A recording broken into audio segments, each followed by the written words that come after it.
Now to a sad update to a story we first brought you in January. A 23-year-old Surrey man who went to China for experimental cancer treatment has died. The therapy he received put him into remission, but his family says treatment protocols created by the Chinese doctors were not followed once he returned to BC.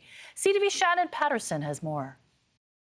After undergoing a stem cell transplant, Lucien Del Pedato thought he'd beaten a rare and aggressive form of leukemia. But just before Christmas last year, the 23-year-old from Surrey learned his cancer had returned and there were no treatment options left in BC. He wanted to do something to try and save his life. Lucien learned doctors in China were doing experimental CAR T-cell therapy for his form of leukemia. We had a lot of questions. I don't know, should we do this? Should we not? But this is all we had. So we were like, Lucien's like, I'm going. In January, we spoke to him from his hospital room in China. I'm not ready to die. I want to do everything I can to live. On the 17th of January, he received these CAR T cells. His bone marrow biopsy 12 days later showed that he was in full remission. That's how well it worked. Lucien had been told if he went into remission, he could qualify for another stem cell transplant in Canada.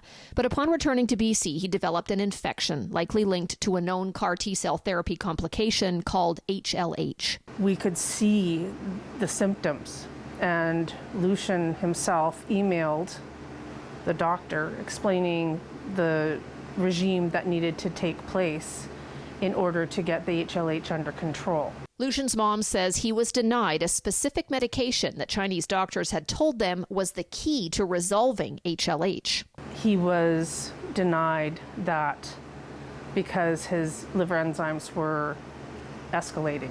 Lucien developed multiple bacterial infections and died before he could undergo a second stem cell transplant. My life will never be the same again. His loved ones believe BC Cancer should have followed the protocols sent by the Chinese doctors, even if they were considered risky. If a patient is getting told they're palliative, I think they should be able to choose, hey, I want to do this, even though you think it's not going to work.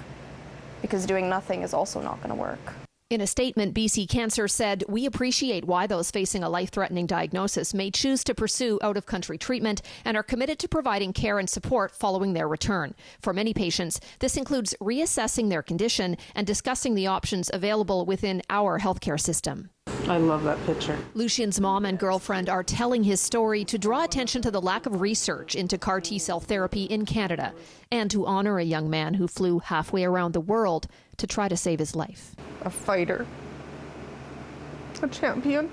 Shannon Patterson, CTV News, Surrey.